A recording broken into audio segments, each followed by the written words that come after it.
అంతవరకే బ్రహ్మజ్ఞానం, ఇంతవరకే చాలు అనుకుంటే కాదట.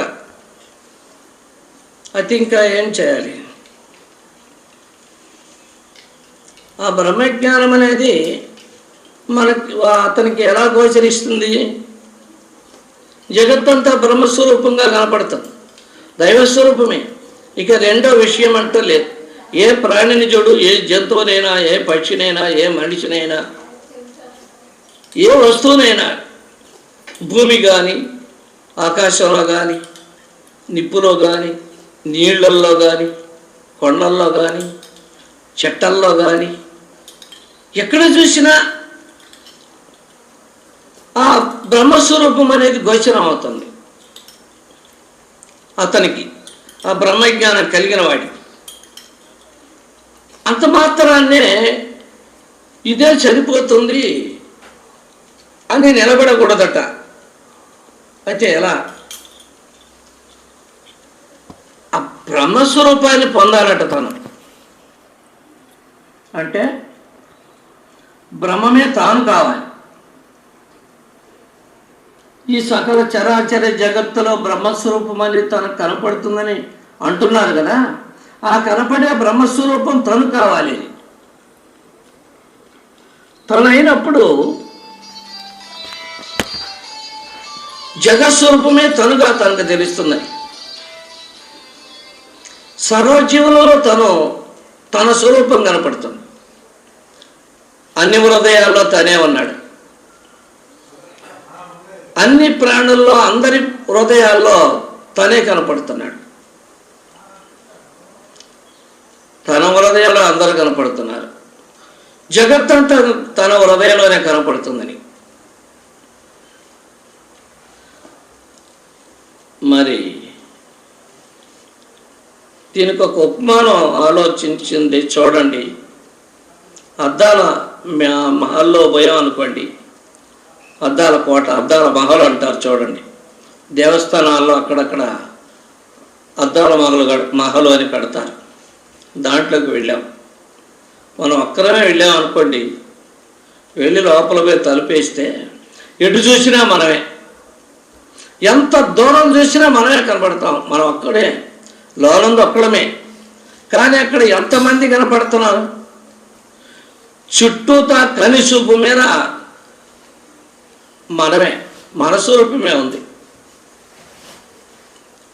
ఆశ్చర్యం వేస్తుంది మనకి. వంద ఒక్కరమే మనం అక్కడ.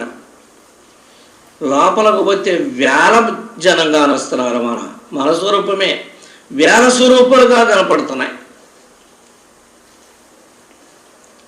ప్రకృతిలోనే అలా ఉంది. మరి బ్రహ్మస్వరూపం పొందినప్పుడు జగత్తంతా తన స్వరూపమే. ఎవరిని చూసినా తన స్వరూపమే కనపడుతుందట. ప్రతి ఒక్క హృదయంలో తన స్వరూపం కనపడుతుందట. చెట్టులో చూడు, పుట్టలో చూడు, రాయిలో చూడు, నిప్పులో చూడు, మడిచిలో చూడు, పక్షిలో చూడు, ఆకాశంలో కానీ భూమిలో కానీ సర్వత్రా తానే కనపడతాడు.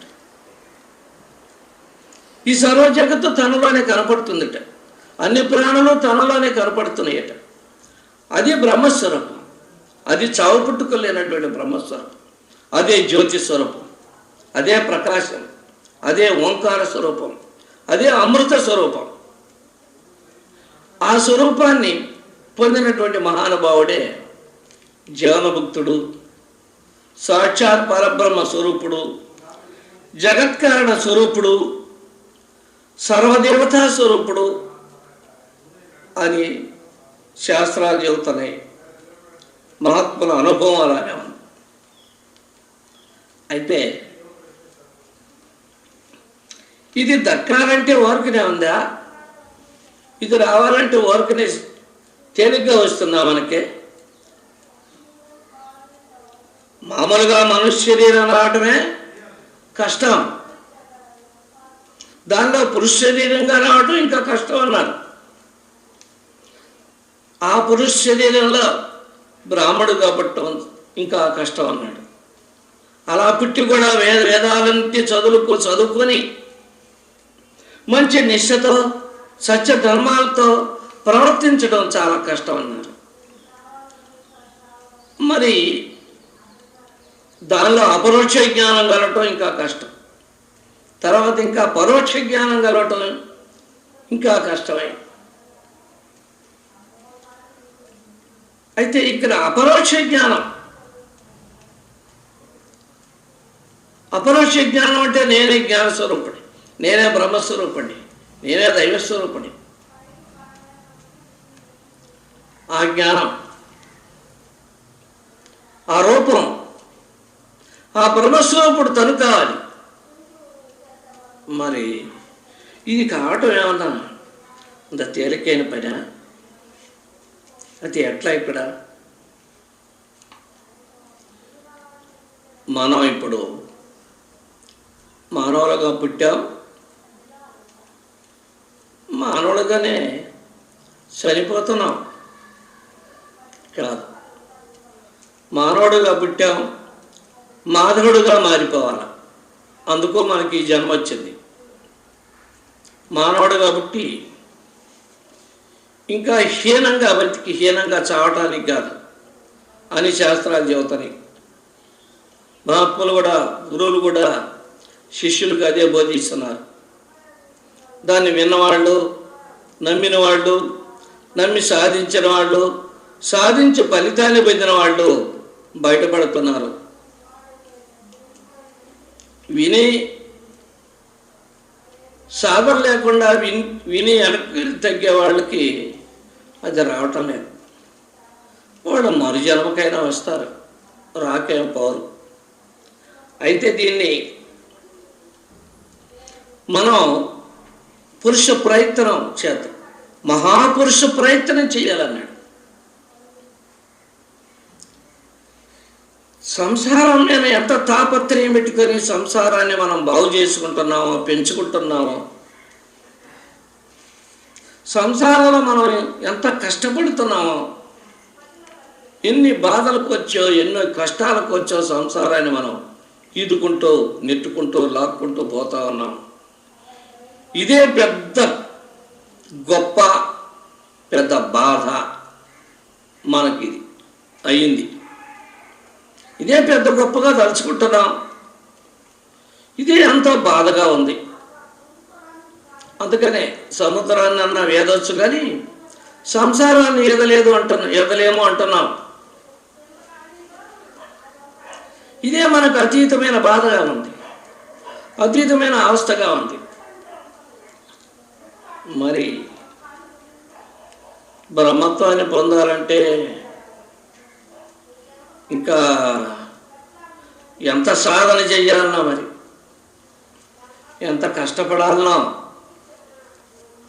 ఎంత మనస్సును నిగ్రహించాలనో. మనకి సంసార బాధలే భరించలేకపోతున్నాం. ఇంకా బ్రహ్మత్వాన్ని పొందేదానికి కష్టపడాలి, బాధపడాలి అని అంటే, సాధన చేయాలంటే మనకు తీరింది ఎప్పుడు? మనకు తీరలేదే. నిద్ర లేచింది మొదలుకొని పరిగెత్తటమే పని. సంపాదించుకోవడం, తినడం, నిద్రపోవడం, దీనికే మనం టైం చాల. సంపాదించుకొని టైం చాలలేదు. ఒక్కొక్కరు తినడానికే టైం చాలటం లేదు. కొంతమంది కోటీశ్వరులుగా ఉండే వాళ్ళకి నిద్రపోవటానికి కూడా టైం చాలటం లేదు. ఇక మరి దేవుడు కార్యం చేసేది ఎప్పుడు? మనం దేవుడు సాధనలో నిమగ్నం అయ్యేది ఎప్పుడు? అందువల్ల చాలా కష్టంగా ఉంది ఇది.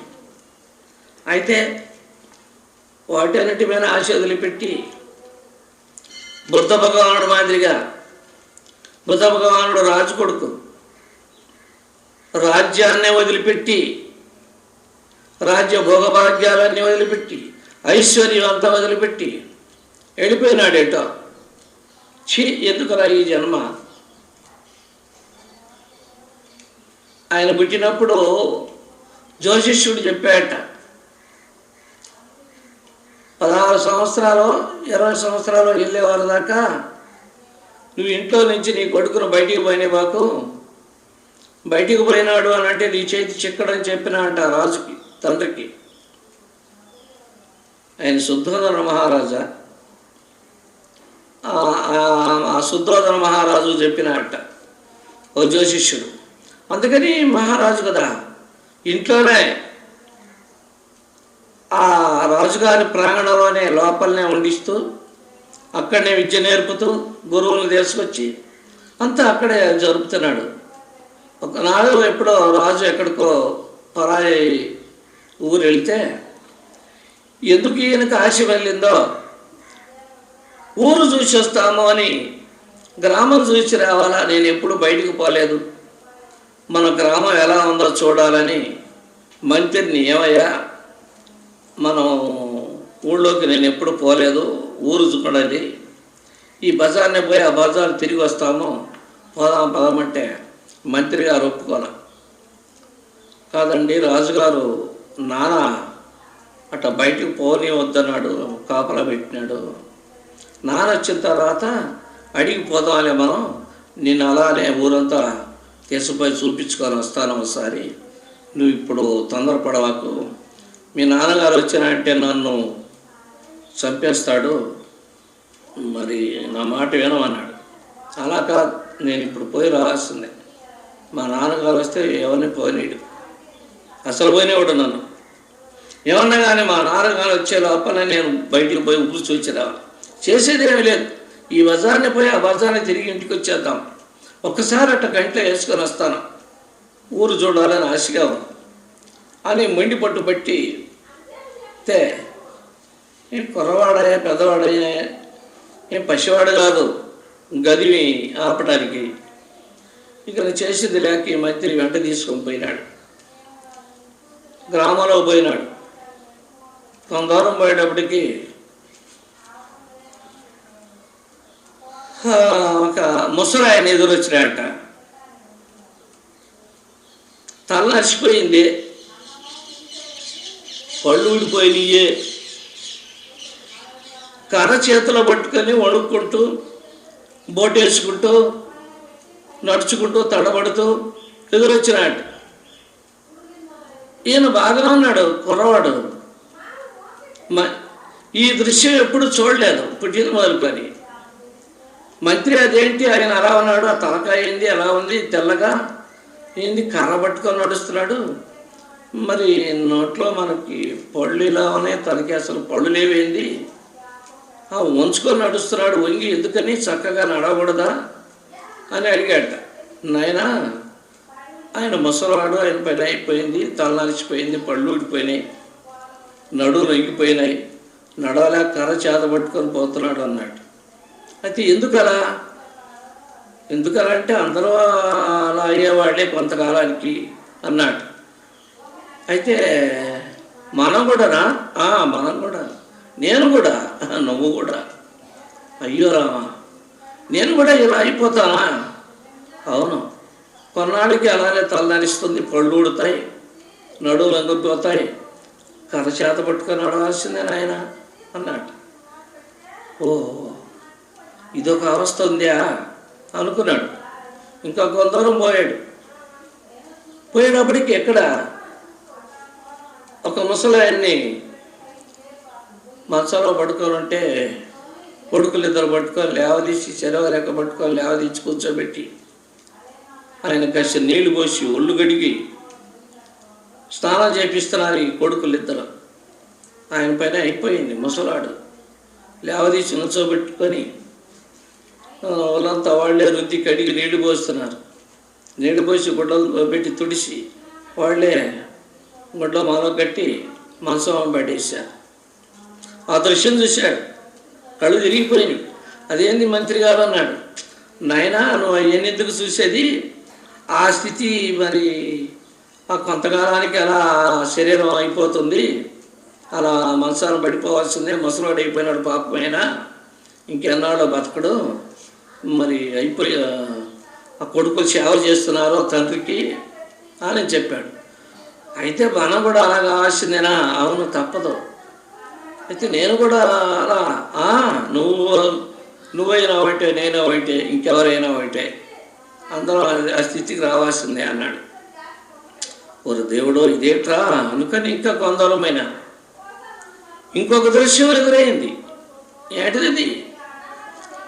ఒక ముసలతను చనిపోయినాడు. అతను పాడి మీద బండ పెట్టుకొని కట్టుకొని నలుగురు మోసుకుంటూ, నలుగురు వెనక్కి ఏడ్చుకుంటూ తీసుకుపోతున్నారు, కాటికి తీసుకెళ్తున్నారు. ఆ దృశ్యం చూసినాడు మంత్రి. అదేంటన్నాడు, ఇది ఎప్పుడు చూడలా ఇతను, ఈ రాజుకోడు పుట్టిన మొదలుకొని దృశ్యాలు ఎప్పుడు చూడలా. ఇవాళ కొత్తగా చూడటం ఆశ్చర్యం వేసింది. ఏంది మంత్రి, అతన్నేంది అట్ట కట్టుకొని మోసుకొని తీసుకెళ్తున్నారు ఎందుకు అన్నాడు. నాయన అతను చనిపోయినాడు అంటే. చనిపోవడం అంటే ఏంది? చచ్చిపోయినాడు అంటే నీకు తెలీదా? నాకే తెలుసు అంటే. అంటే ఇంక దాంట్లో ప్రాణం లేదు. ఇక నేను మాట్లాడు, తాగడు, తినడు, చూడడు, వినడు, నడవడు, మాటలు లేదు, ఇంకేమీ లేదు, చచ్చిపోయి ఒక కట్టె మాదిరి. ఇప్పుడు అలానా? అదేంటది? అవును. అది ఇప్పుడు ఏం చేస్తారు? అతన్ని తీసుకుపోయి అక్కడ శ్మశానంలో తగలబెట్టేస్తారు. అమ్మ బాబోయ్, తగలబెడతారా? అవును, బయట కట్టెలో పెట్టి నిప్పి పెడతారు. ఆ కట్టెలో పడి ఈ శరీరం కూడా బూడిదైపోతుంది. అయ్యయ్యయ్యో, అయితే అందరూ అలానేనా? అందరూ అలానే, నేను కూడా, నువ్వు కూడా. అడా రామచంద్ర, ఇదేంటయ్యా? చావడం అంటే ఏంటి?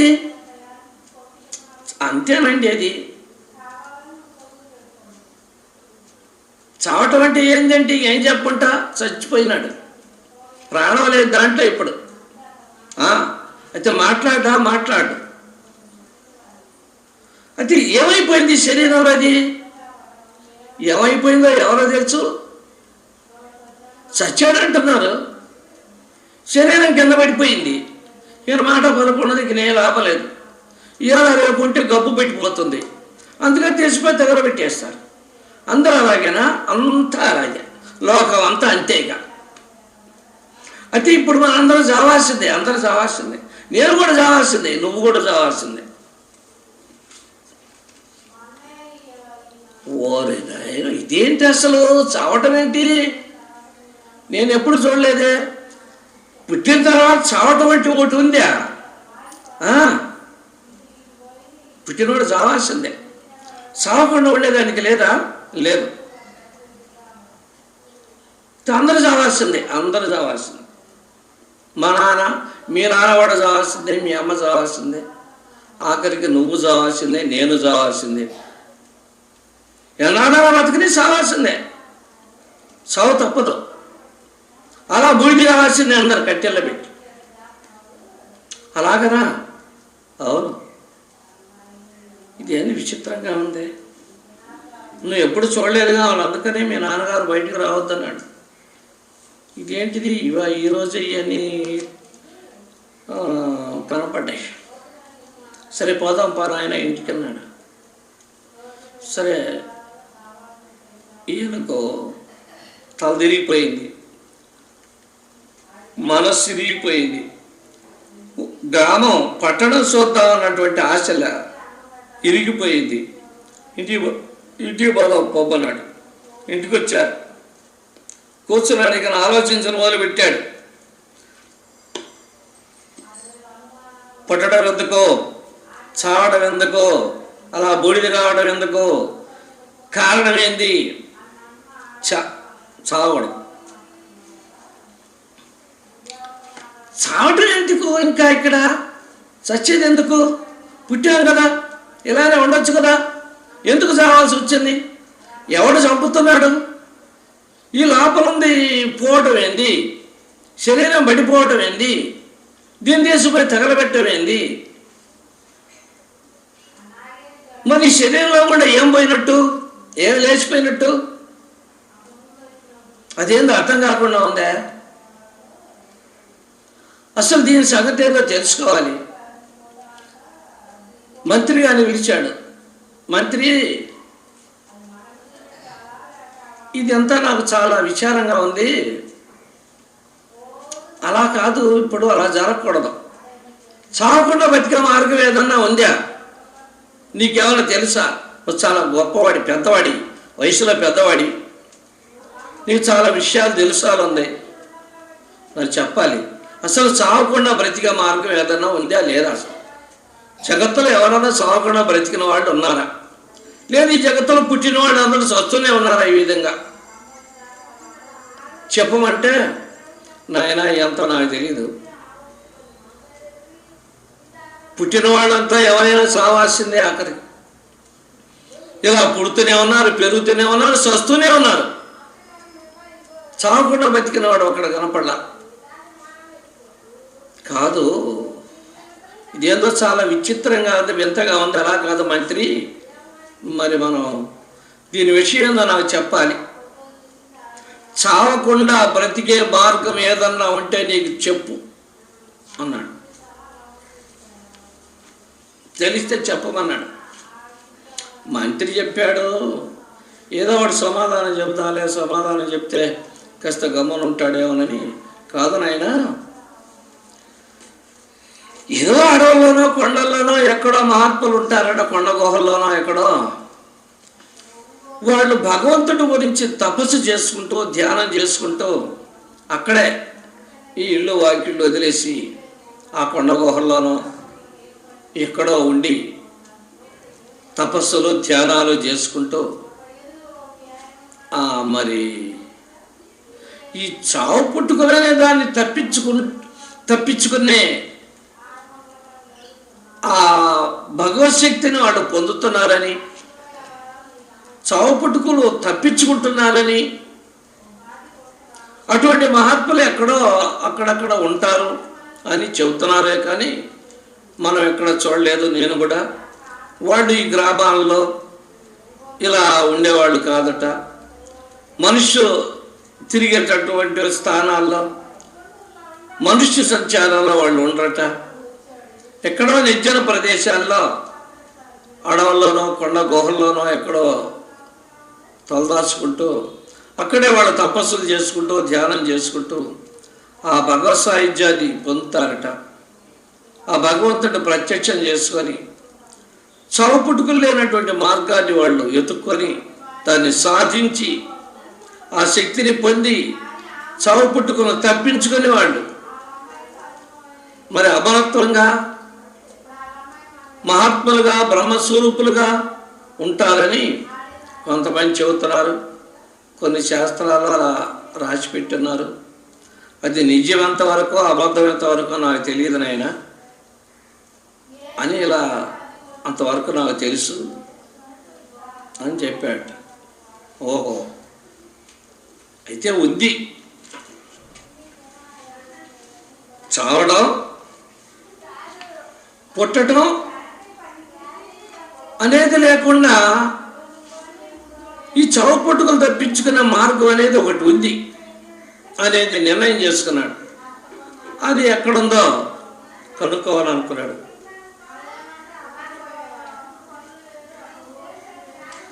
అప్పుడు చూశాడు. ఒకరోజు అర్ధరాత్రి లేచినాడు. అప్పటికే తండ్రి గారు పెళ్లి చేసినాడు. ఒక బిడ్డ కూడా పుట్టినాడట. భార్యను బిడ్డను వదిలిపెట్టేసి, తల్లిదండ్రులు వదిలిపెట్టి, రాజ్యాన్ని వదిలిపెట్టి, వైరాగ్యం కలిగి ఈ చావులు తప్పే మార్గాన్ని వెతుక్కోవాలి. చావకుండా బతకాలి. నాకు కావాల్సింది అది. ఈ రాజ్యం నాకెందుకు, ఇదంతా నాకు అవసరం లేదని పూర్ణ వైరాగ్యంతో ఇల్లు వదిలిపెట్టి వెళ్ళిపోయినట్టు. ఎక్కడికి వెళ్ళాడో, ఎక్కడ ఏం చేసినాడో, ఏ అడవులకు పోయాడో, కొండలకు పోయాడో, ఏ మహాత్ముల దగ్గరకు పోయాడో, మరి ఆయన ఎంతంత కష్టపడ్డాడో, ఎంత సాధన చేసినాడో, ఆఖరకు చావు పుట్టుకుని తప్పించుకొని బ్రహ్మత్వాన్ని పొంది, అమరత్వాన్ని పొంది మరి భగవంతుని దశావతారాల్లో ఒక అవతార స్వరూపుడుగా నిలబడిపోయినాడుగా అని మరి తన రాజ్యం ఏమైపోయింది? రాజ్యం మీద ఆశ ఎలా వదిలిపెట్టాడు? ఎంత వైరాగ్యం కలిగితే రాజ్యాన్ని వదిలిపెట్టినాడు, తల్లిదండ్రులను వదిలిపెట్టినాడు, భార్యాబిడ్డను వదిలిపెట్టినాడు. మరి ఎంత నిగ్రహించాడో, ఎంత కష్టపడ్డాడో, ఎంత సాధన తీశాడో, ఇదంతా ఆ బుద్ధదేవుని చరిత్ర చూస్తే అందరికీ తెలుస్తుంది కదా. అందరికీ తెలిసిందే ఇది. మరి సామాన్యమైన సంగతి బ్రహ్మత్వాన్ని పొందటం. అయితే మనం కూడా పొందాలని మనకు కూడా ఆశ ఉంటుంది. అయితే మనం కూడా పొందొచ్చు.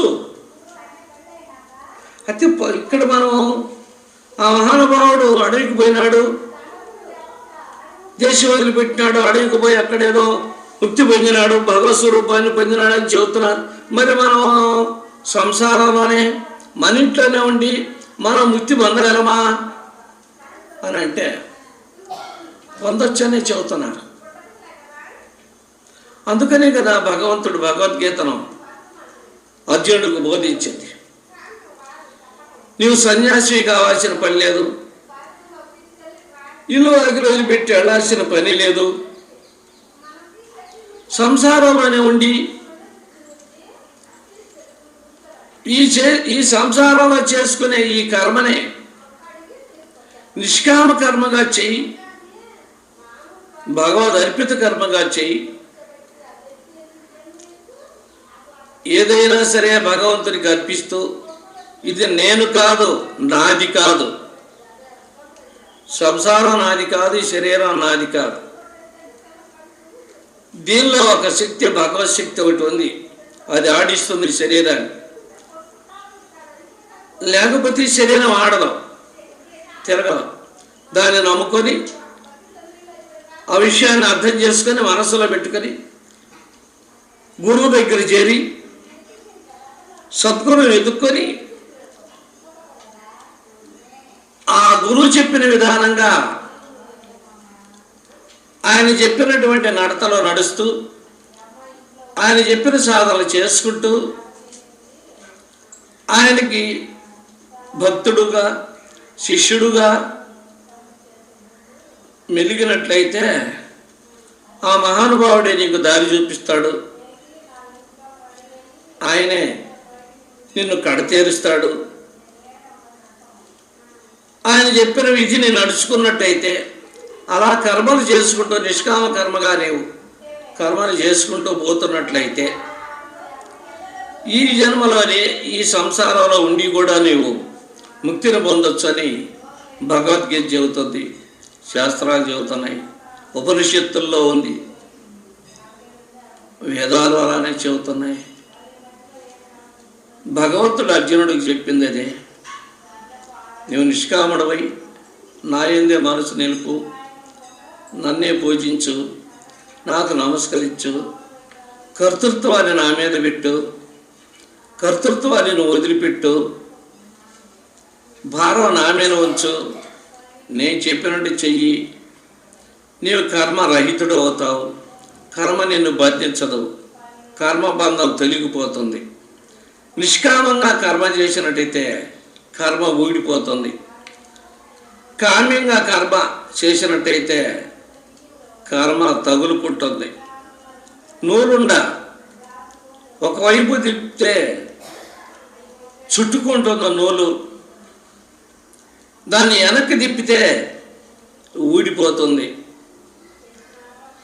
ఈ నూలు వండకు చుట్టుకోవటానికి ఉండ తిరగాల్సిందే, ఊడిపోవటానికి ఉండ తిరగాల్సిందే. చుట్టుకోవటానికి ముందల తిరుగుతుంది, ఊడిపోవాలంటే వెనక్కి తిరుగుతుంది. చుట్టుకొని ఎన్ని చుట్టూ తిరిగిందో ఊడిపోవటానికి అన్ని చుట్టూ తిరిగితేనే ఊడిపోతుంది. ఈ ఊడిపోయే కర్మ నిష్కామ కర్మ, చుట్టుకునే కర్మ సకామ కావ్యకర్మ అవుతుంది. అందువల్ల కర్మ చేయకుండా ఉండటానికి లేదు. ఇప్పుడు నిష్కామ కర్మ చేయి, ఊడిపోతుంది. నీ ఆగామి సంచిత ప్రారంభ కర్మలు 3 ఊడిపోతాయి అని భగవంతుడు అర్జునుడికి చెప్పి యుద్ధం జరిపించినాడు.